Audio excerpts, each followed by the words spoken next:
Hello, pioneers of the Pi Nation, or something like that. Trying to figure out, what is going on here. But welcome to the fifth podcast that we're getting done here. Um, yeah, there's a lot to cover this week.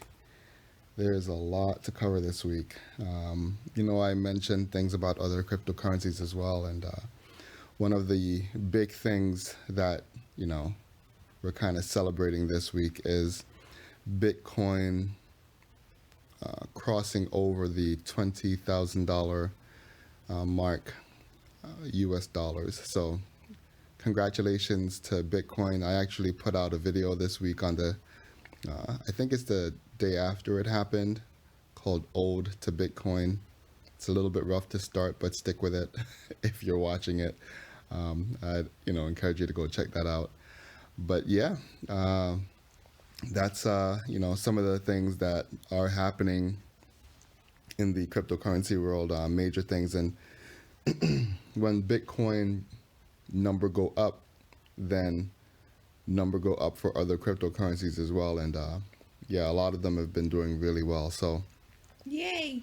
yeah, we have a little bit of a co-host here today. So if she has any questions or anything like that, you might hear her interject and ask those, or I might ask her if she has any feedback. So just keep that in mind here. All right, so let's get into some of the observations from this week.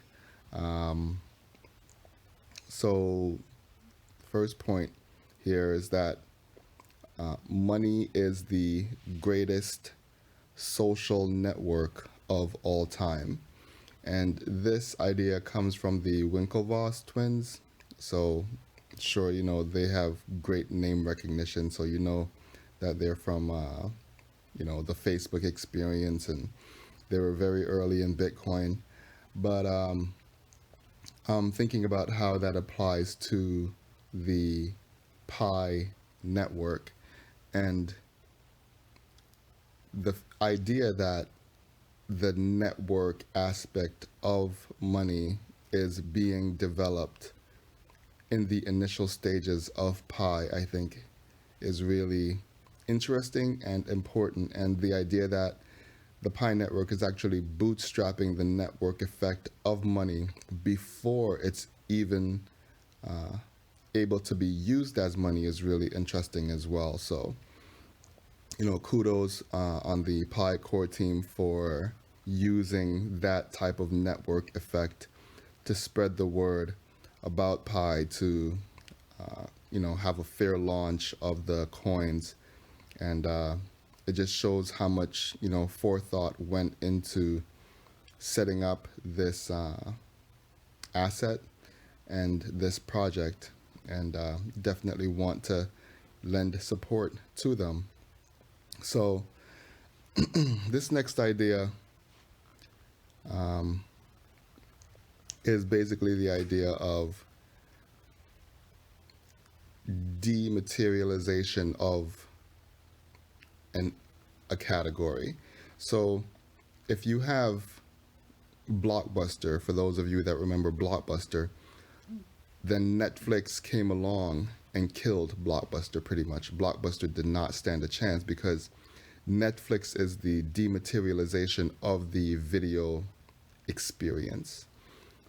And that's pretty much what's happening right now with digital assets, like Bitcoin or Pi, and money or gold even.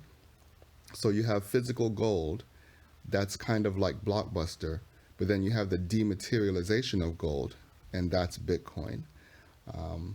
It has crazy ramifications, and people who are in the know are selling their gold and buying Bitcoin. I was looking at the headline of an article this morning, and it's talking about how trillions of dollars are about to ditch, the traditional investment assets like bonds and gold, and they're about to flow into Bitcoin. So there's just a lot happening. There's a lot of monetary energy that can be soaked up by digital assets, and I know that Pi is going to be one of those as well when it, you know, goes live.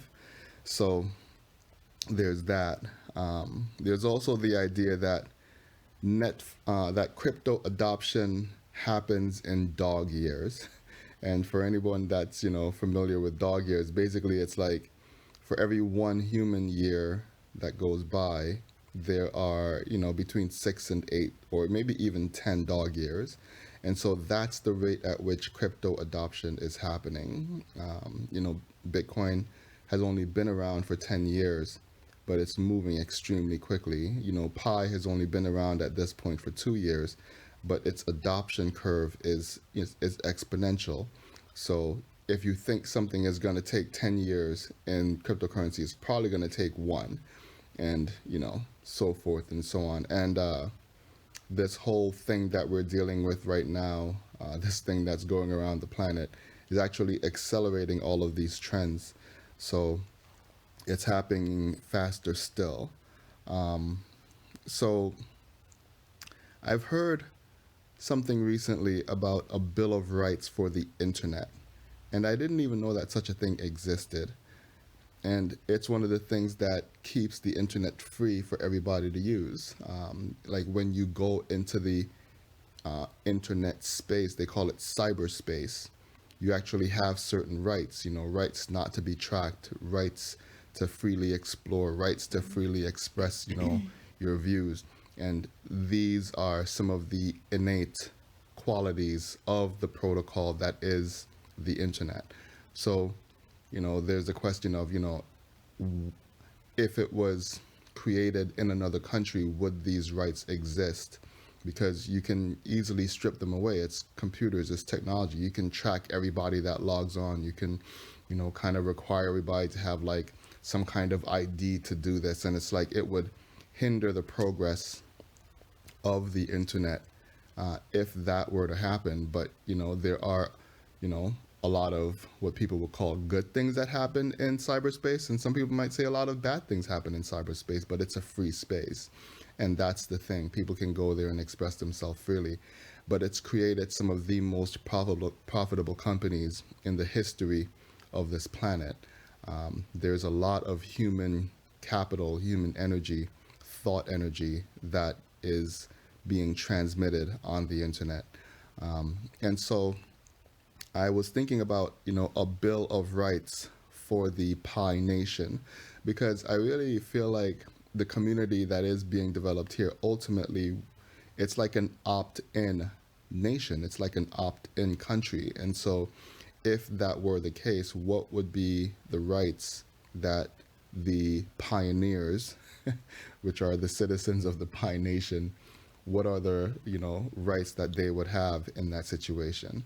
So something to think about, you know, something to think about if anyone from the Pi core team is listening to this, if you haven't thought about it already. So I know that you guys are, you know, pretty sophisticated in your thought process, but, you know, anything I can do to help, I will do. The next idea here is that, you know, what are the fundamental problems that digital assets seem to solve? Like, what is the fundamental problem that the Pi coin wants to solve? I feel personally that the main issue that the Pi coin should be aiming to solve are at least twofold. The first one is, see, I go back and forth between number one, and maybe they tie in my mind. The first one is mass adoption. So the way that the Pi network is set up, the fact that you can tell someone about it and they have something immediately actionable that they can do. They can download the app, they can, you know, sign in. If they can get past KYC, you know, which in developed nations is pretty easy, might, you know, be a little bit more challenging for people who are not in the developed nations or the first world, as it's so to speak.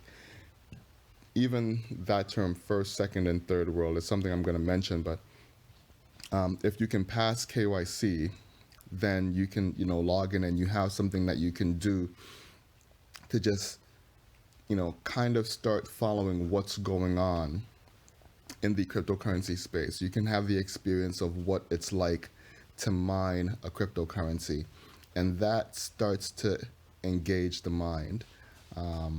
So I feel like there's there's that fundamental problem of just mass adoption that the Pi cryptocurrency is aiming to solve, and I feel like it's really well on its way with the recent crossing of the 10 million people mark. But that's a little bit under 2 years in, maybe a year and a half, a little bit over a year and a half. So kudos for that.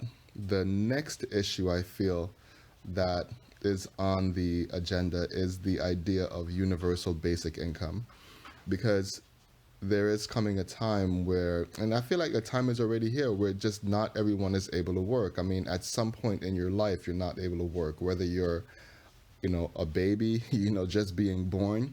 So you're not able to work for that, and you have your parents, working for you, or you're, one of the elders on this planet. And for some reason, maybe you didn't plan, well, or whatever. I feel like as humans, we need to have each other's backs, and universal basic income would provide something for everyone. I'm thinking as soon as a baby is born, they're assigned a cell phone. That cell phone, is like linked to their account, and their custodian or their parent or guardian is responsible for mining the cryptocurrency for them, so that when they get to a certain age and they're able to take responsibility for it themselves, then they can do that. And so they have a universal basic income just automatically being generated for them, and it continues, for their entire life. That way, people have something coming in, all the time. And if they want to do more to work, then absolutely, they'll be encouraged to do that. But there's always something there for everybody. And I feel like that should be the case for everybody on the planet. So I feel like that's one of the issues that Pi can solve as well. Now, with that, I've mentioned this before, but I do feel that there should be some continued increase in the Pi coin in order to facilitate this universal basic income. Even if it's decreased over time, I don't think it should ever go to zero. Some kind of inflation rate of like 2% of the Pi coins per year, I think, is sufficient. But with that, the monetary policy of the Pi Nation would be really predictable, and so businesses and people alike would be able to make financial plans based on that inflation rate. Gold has been in existence for a long time, thousands and thousands of years, with an inflation rate of about 2%, and it still has, great value and continues to be a store of value. And I think that really Pi can be the dematerialization of gold in that sense. So that's something to keep in mind. My cat wants to be a part of the podcast as well, so if you hear some meowing in the background, that's Gladys. So, all right, the next idea here is about KYC. So KYC is very important, and I know that the Pi core team is giving a lot of thoughts to this, but I'd like to throw in my 2 cents for whatever it's worth. Feel like, so let's see here. So I feel that when the wallet is created by the Pi core team, it should be it should be a custodial wallet, in the sense that the Pi core team has accounts for all the pioneers, and it's not sent to the pioneers. So the pioneers do not have custody of the coins. They can transfer those coins out after they've passed the KYC, but the initial wallet is not in the pioneer's custody. And so this way, all the pioneers can have an account, regardless of whether or not they've passed KYC. And, then those coins become movable. So I know that KYC is going to be different for different people around the planet because some people do not have a government that they are able to, get to issue IDs for whatever reason. They might not even have birth certificates or things like that, like basic information. And so I think that the idea of the 6 degrees of separation should be implemented as a KYC feature. I know with the pioneers, we already have our, security circles, and I feel like it's something like that. But, the idea of the 6 degrees of separation is that, all the people on the planet, you can reach anybody on the planet within 6 degrees of, any person. So if you want to, be connected to, like, I don't know, Michael Jordan or something like that, you can skip, between 6 people and make a connection to Michael Jordan, or anybody else on the planet for that matter. Like, that's how closely we all are related. And so, with the security circles that the Pi network has set up, then you can, use that as the KYC feature. And maybe there's, some incentive tied to it so that bad actors do not get involved, or, the best actions are encouraged. For instance, if someone in your circle does something inappropriate, or, is, being malicious in the network to some degree, then, maybe you lose a certain percentage of your pie for everyone in the circle. And the reason why I say that is because we want to hold each other accountable. So I know that we're not responsible for what anybody else does, but, that way people can join in. We make sure that they're real people that are not going to be malicious. And that way, it helps to say, okay, well, everybody within a security circle is validating that this is a real person. For someone to come into your circle, you're gonna be validating that they're a real person, not a robot, and not a malicious entity. So that's a thought that I had. Seemed like you had something to say about that, honey. I don't agree with that. You don't agree with that? Why not? Because you don't know. But that's the whole KYC means know your customer. Yeah, That's even KYC. if you know your customer, you might know them, but then again, like, you don't even know. There's people that go to prison and they have not done anything in their life Mm-hmm. and gone to prison. They're Right. like, well, what happened? Right. So So it's the same. It's the same thing. You don't know until something happens. You're like, excuse me. Until that happens. yeah, So but why can't you just delete them off your? you can. But Oh, then okay, I didn't know. that way they would be removed from the community, and that's the thing, So it encourages, good actors to be in the community.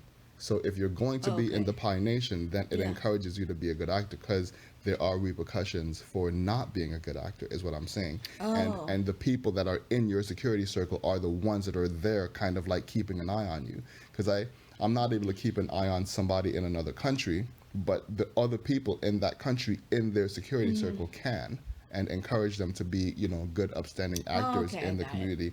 But in that, you don't need to have government ID, is what I'm saying. I You- understand. If you that. don't have a driver's license, if you don't have, uh, a card that tells when you were born, or whatever, birth certificate, if you don't have these government issued identification cards, then the people around you are going to be the ones that are used for KYC. Okay. So if you can find, like 5 or 6 people that Yeah. that can validate your identity, then that is the KYC. Then that's the validation that you are a real person. That's the government identification. But if Who's that? something, if you do something that is not in the best interest of the Pi community, you can be removed, is what I'm saying. Okay. If you're a Now- bad actor. Now I understand. So that's the idea here. Does that make more sense? Yes. Now it's clear. Do you agree with that one, what I just said? Yes. A little bit? Okay. So yeah, that's the idea of the KYC that I'm proposing, in the absence of, everyone being able to show a government issued ID. So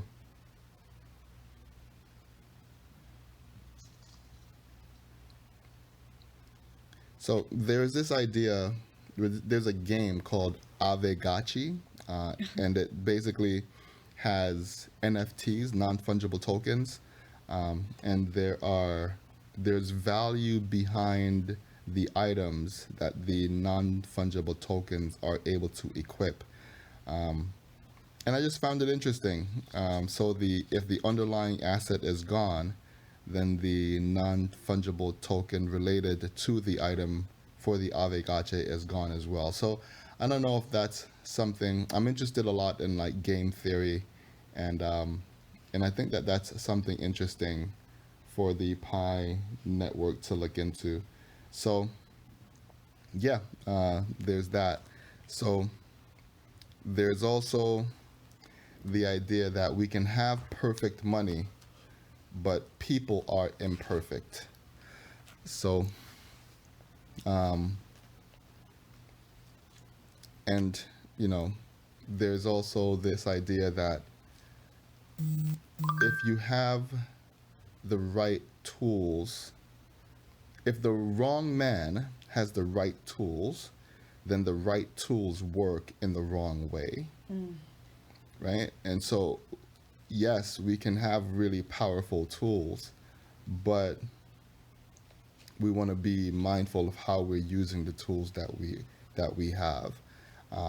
So even if we have perfect money, what are we doing with that perfect money? And so, yeah, I feel like Pi can be really great money, but what are we planning to do with it? So it's just an idea I'm throwing out there.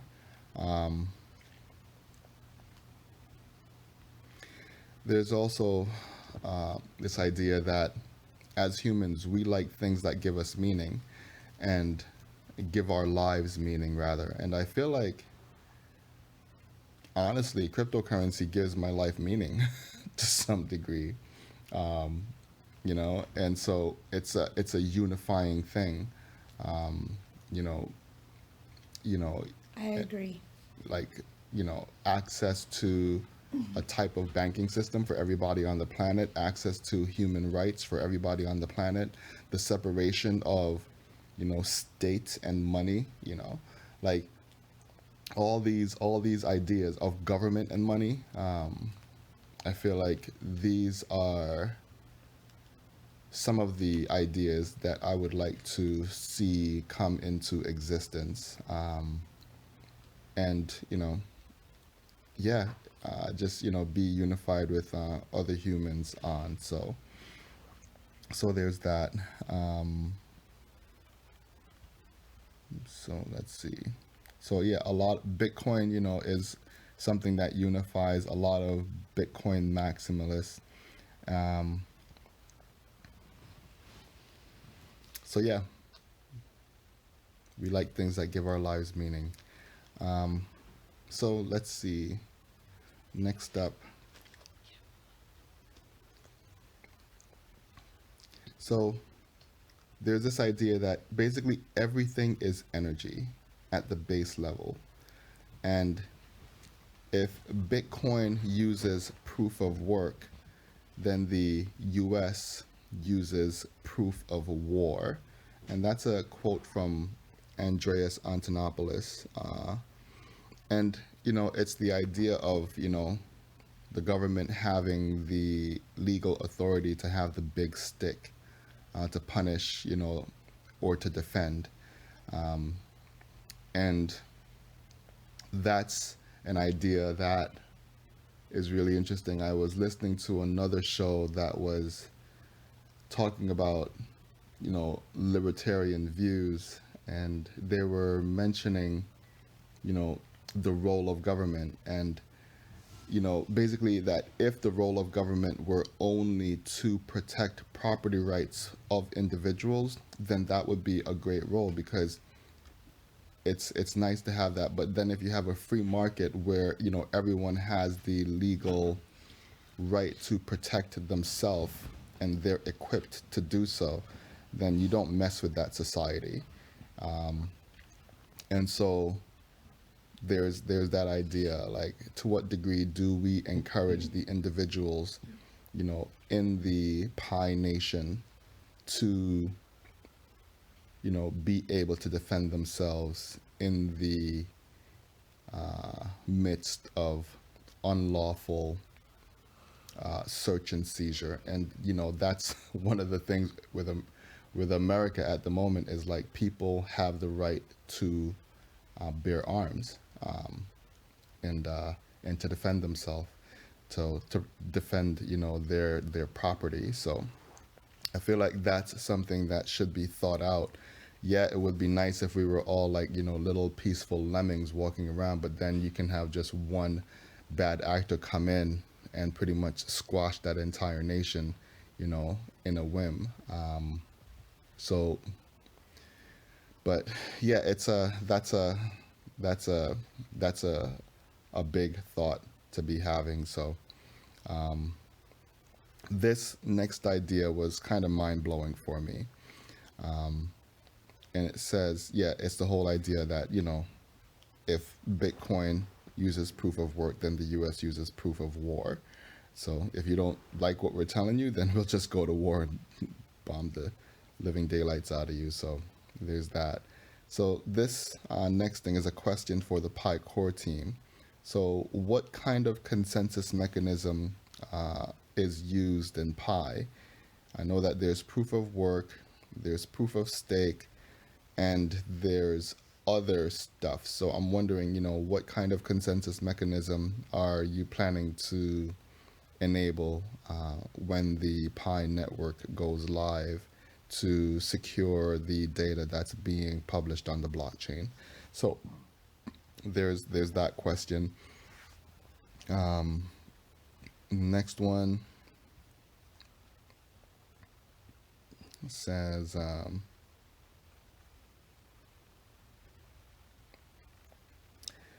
the ultimate application of brain over brawn. So you can have the Roman army, which has, whatever, tens of thousands of people, or you can have a bunch of guys, develop the atom bomb and a delivery method, like an ICBM, an intercontinental ballistic missile. And those few guys will completely wipe out thousands of people, can wipe out a city in the blink of an eye. And so that's the ultimate application of brain over brawn. And I feel like there's a degree to which cryptocurrency is the application of brain over brawn. It's using a higher level mental energy on a global scale than using physical power to get something done. So, yeah, I think that's what money does. It's the, Michael Saylor mentioned that money is the highest form of storage of every type of energy: kinetic energy, mental energy, spiritual energy, psychic energy, electric energy, chemical energy. All of these different types of energies are stored in the form of money, and then they're able to be released, in different times and spaces. So, yeah, I think that that's a really profound idea. And just the idea of money, of money as an emergent phenomena within society, I find, extremely fascinating, which, we can, have great conversations about that as well.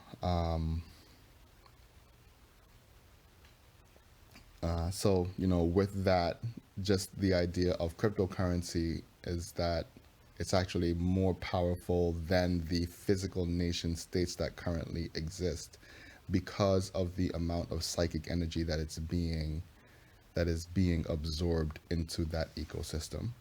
So there's that. Um, I mentioned this idea in my ode to Bitcoin, but it's kind of like if you're building a house, then Bitcoin is bedrock. So if you build your house, you're building on a solid structure. Bitcoin is bedrock, solid ground, whereas fiat currency is sand. It's really easy to build in fiat currency. You don't have to, put much thought into it at this point. But if you do put thought and energy into how you are building your life, then you want to build on something solid. And Bitcoin or digital, finance, digital assets are where you want to build.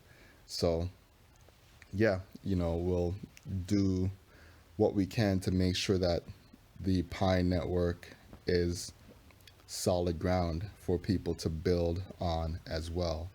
Um, I also mentioned that, Bitcoin is like a gateway drug. So you get started with it, but then it leads into an entire ecosystem of, other digital assets.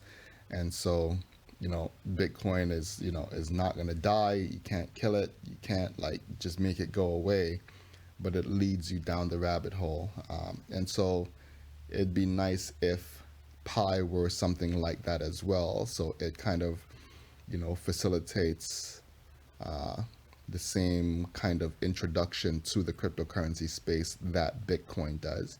And in that, it's already punching way above its weight because Bitcoin is the OG. And for Pi to be introducing people to this space and keeping them paying attention, it's like, with Bitcoin, when number go up, then people pay more attention. And with the Pi Nation, it's like the number of people in the Pi network go up, and that causes people to pay attention. So, yeah. So, um, so next idea is the idea that with the internet, the first wave of communication, the first mobile wave was communication, and that has pretty much swept over the planet. And the next mobile wave is going to be money and all of money. Like that's what's going to be mobile next.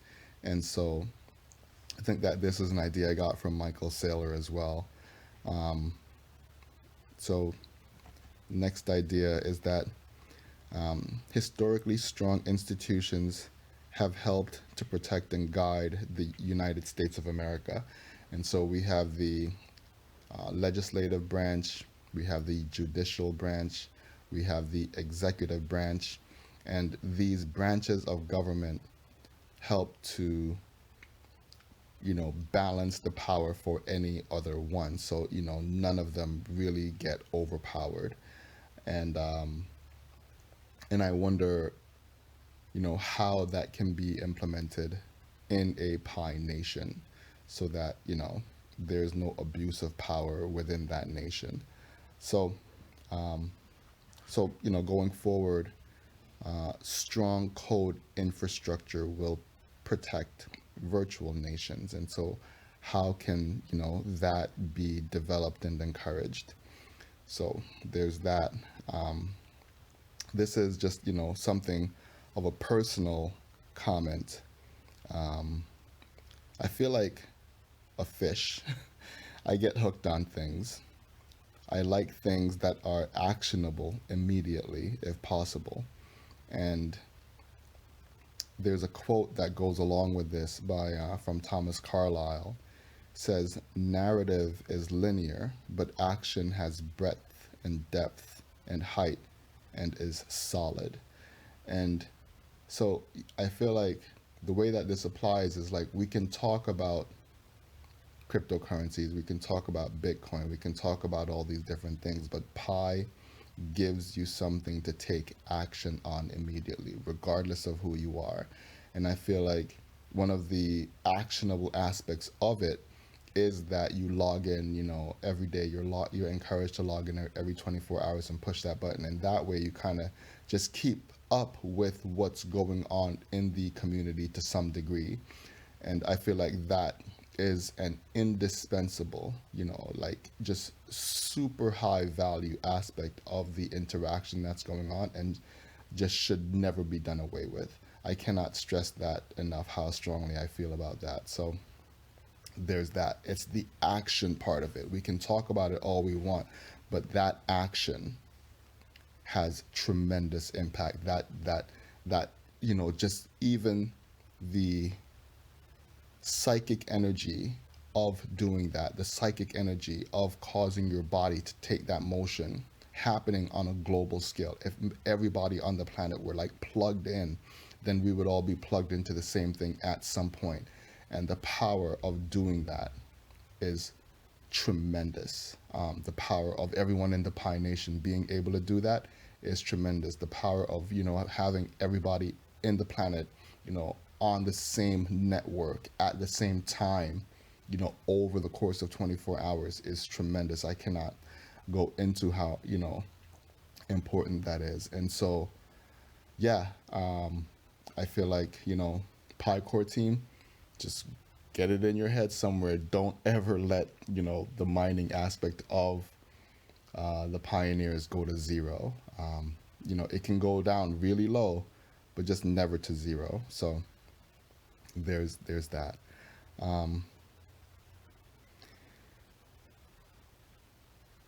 The next idea is that, as long as something can stop you, then you will be stopped. And the key is to become unstoppable. And that is a state of mind, a state of being. So I feel like Tesla is unstoppable.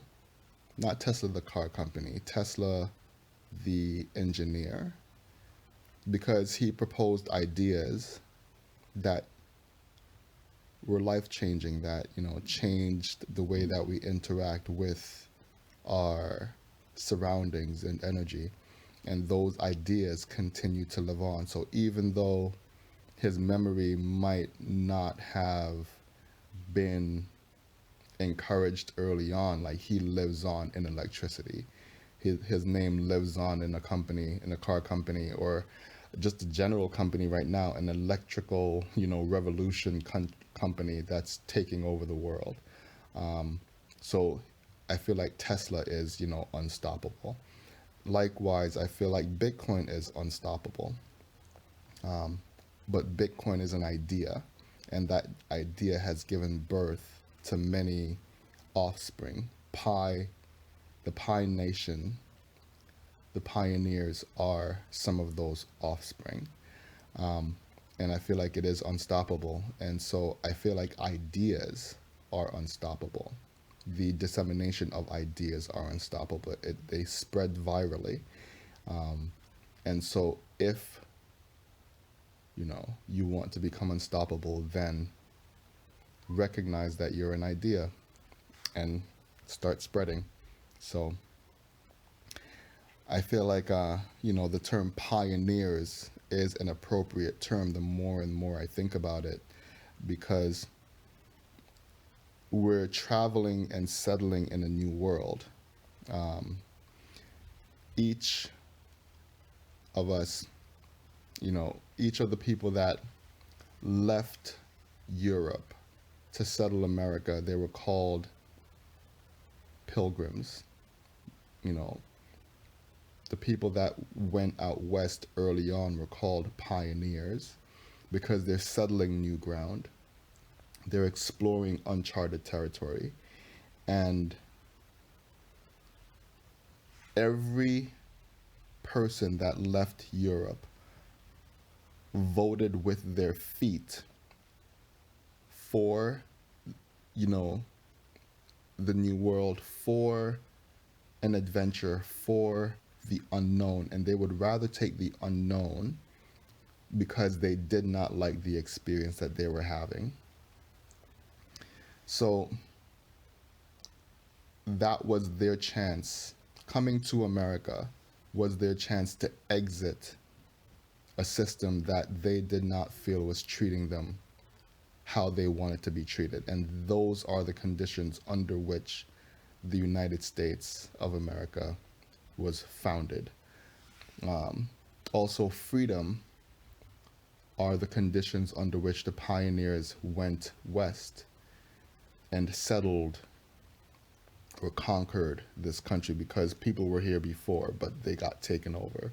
You know, those are the libertarians, the Native Americans. And so, you know, people came along with big sticks and ran them off the land, or, you know, now they're in certain corners of the country. And so maybe there's a historical, you know, message to be gleaned from that part of history. So, yeah, we are voting with our feet. We are voting with our dollars. Every dollar that we take out of the traditional finance infrastructure is a vote against, you know, what is going on with money at the moment, the way that the society is being run. These actions are votes against the traditional government institutions, and you know, it's exiting into a different existence, into a different, you know, nation. So there's that. And the thought that I would like to leave off with today is the idea that, you know, is there a difference between physical violence and other types of violence? And, you know, is there only one type of violence? So, yeah, I don't know. I say that because of the idea of the nation state and it being able to wield that stick, you know, being able to protect you, or, you know, just to use that force against you if they're not in their right minds. So yeah, there's that. You know, I really love the idea of again, just being able to take action every day with the Pi Network and mine, the coins for everyone, for always. And that's it for today. So thanks for listening if you have been listening. And I will see you next time. Until then, keep on rethinking. Some So, things I got, so and then some things I'm just like, the whole physical, there's mental, there's like all that, like abuse. okay, Because you only brought up physical abuse. right. But I was saying that if there's more, but There is more, and there's mental abuse, there's verbal abuse, there's, yeah.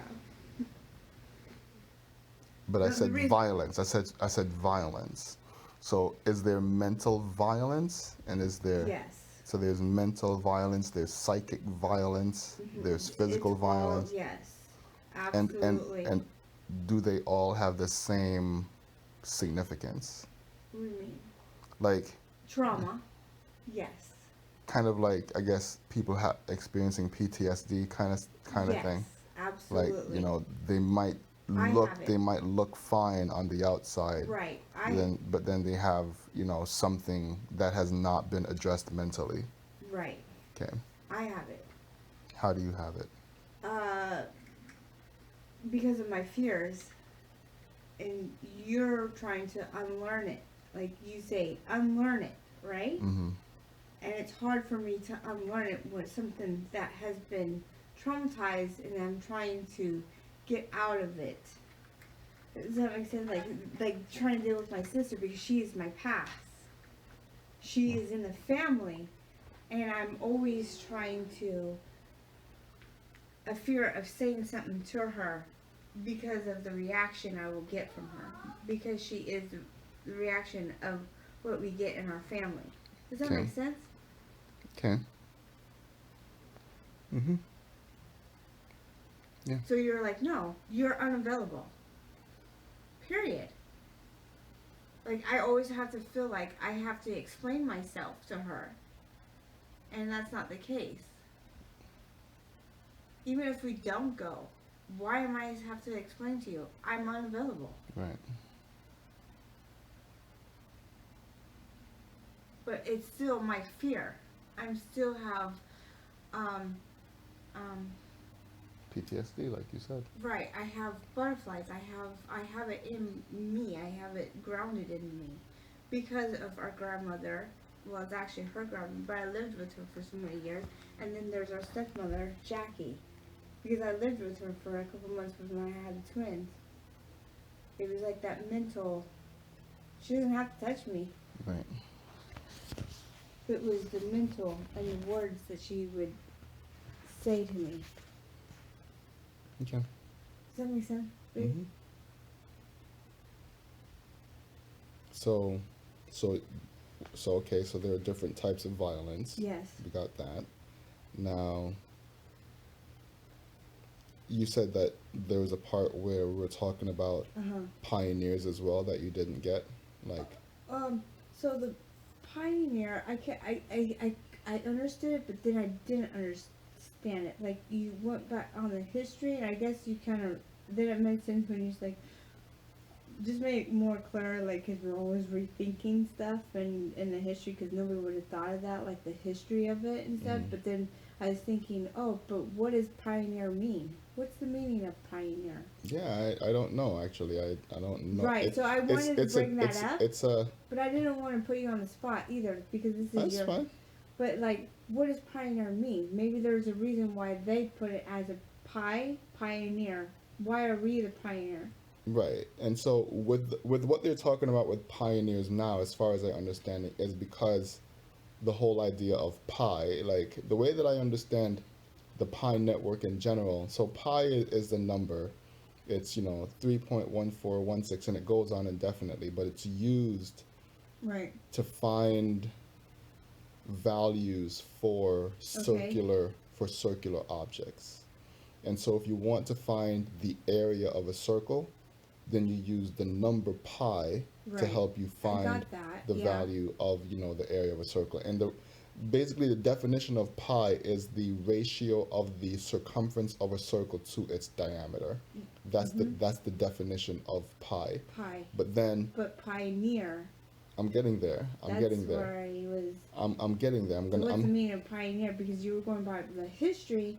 I got the history, but there's a reason why they're calling themselves pioneers. It's a play on words because, as far as I understand it, it's a play on words because you have pi, the number, but then also if you want to find the volume of a sphere, then you have to use pi as well.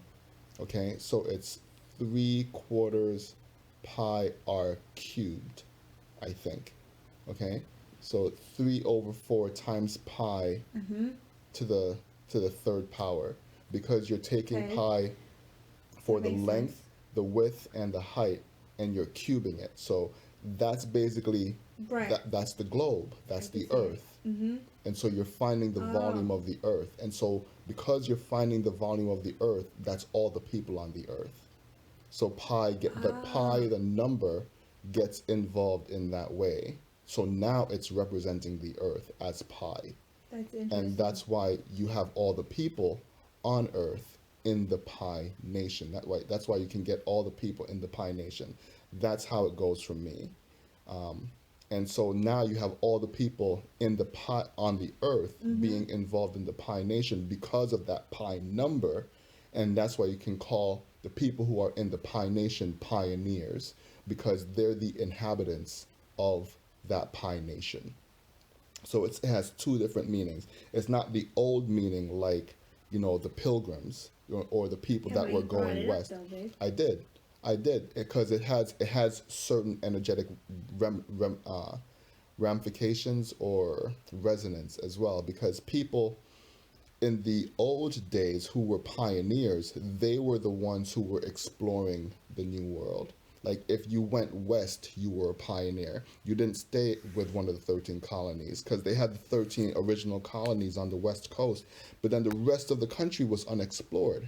So when you go west, you're going into the unexplored. And so that way you're a pioneer. You're exploring undiscovered territory. You're exploring, uncharted territory. You don't know what you're going to find. I mean, going and running into Yellowstone with buffaloes and things like that, that's crazy. You know, crossing over the Grand Canyon, like running into the Grand Canyon just randomly, that's bananas, you know? And so it's like, how am I going to get around this thing? And they didn't have cars, they didn't have maps, they didn't have satellites. This is like, I'm going to be walking a really long time, like you don't know a way down. And maybe, yes, you can't find a way down because there are tracks that were left by people and animals that inhabited here. And so a lot of the roads that you see now are old roads that Native Americans used to use or animals used to use to get across the country. So some of them were there. It's just that we started paving over them to make them more official and give them names and things like that. And eventually we start just making our own, where there was no way, we make a way. But a lot of them were there. And so you can actually like take some kind of road to get somewhere, even though you don't know the name of the road or whatever. You just follow the track, and you know the difference between north, south, east, and west, and you want to go west. So you have your thing, you're using your stars, you're using your compass or whatever, but you keep going west. And when you can't go west, you go north or south until you can keep going west again. So you don't have to backtrack.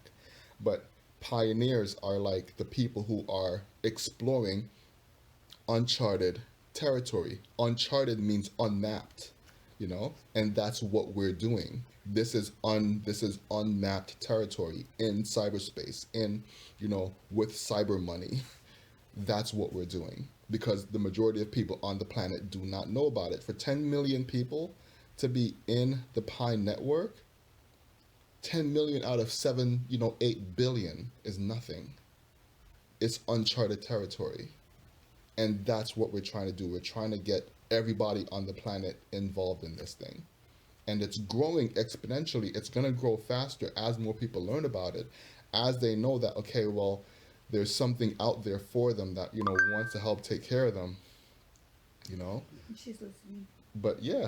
She's like, hey. So that's it. But that's why we're called pioneers, because we're exploring uncharted financial so you were saying territory. It's appropriate. Yes, that's what I was saying. The term pioneers is appropriate because of the historical description and the current experience of what we're doing, because they're similar. We're exploring uncharted territory. One of them was exploring physical space in the United States, right? Or anywhere maybe. But what we're doing now is exploring uncharted territory in the financial space, in cyberspace. That's what we're doing. And so it's similar in that way. Okay. Does that make sense? Yep. Any other questions? Anything else? No, that was good, babe. Sorry, I should have done that when you were. I'm sorry. No, it's cool. That's why I like to have you here, because like when I'm talking, a lot of times I don't know necessarily what questions people would have, So if you don't understand everything that I'm talking about, mention that, and I can go into further detail on it. Okay. I can, right, try and explain it better. Yeah. So. Because sometimes I just feel like they're just stupid questions. No, no questions are stupid. Okay. No questions are stupid. So if you don't understand something, that's the whole point. Like, ask me the question, and and if I don't understand, I'll say I don't understand it. That's fine. That's an opportunity for me to learn. I love questions. I question everything. I know. Even if it seems like straightforward, well, me too. like, I question it all the time, and sometimes I just feel like sometimes when I hear my questions, I'm like, that was a dumb question, but either way. No, it's then not. I get it after I question myself. I'm like, duh, I do that. Yeah. So if you don't know the answer to something, it's not a dumb question. Like I question everything. Was that a good question? Yeah, they're good questions. I should have just okay. Well, yeah. So. All right. All right. Well, yeah. Keep on rethinking. Okay, I will. All